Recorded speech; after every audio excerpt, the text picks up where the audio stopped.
What's up, everyone? Welcome to the video.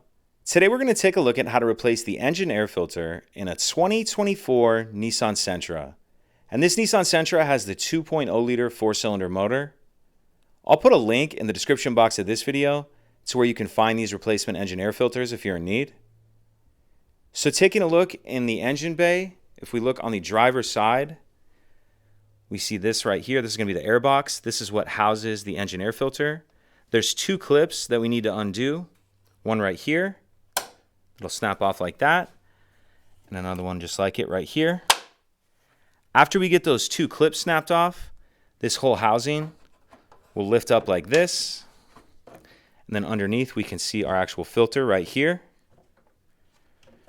So get your old filter out. And then after we get our old filter out, taking a look in this airbox, you can kind of see that the dirt and debris and stuff that's in there. It's a good idea to grab a shop vac or a towel, maybe both. Get as much of that out of there as you can before we install our new filter. Then we'll grab our new filter, and you want the rubber gasket piece on top. Depending on what filter you're using, that may be a different color, but you'll still want the orientation the same. Rubber gasket on top, and because of the shape of it, it can really only fit in here one way.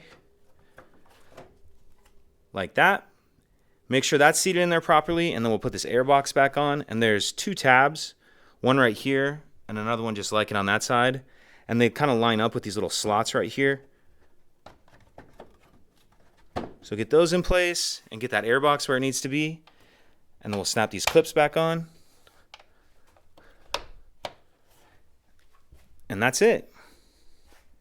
If you could take a second to like and subscribe, it helps us out, and I'd appreciate it. Thank you.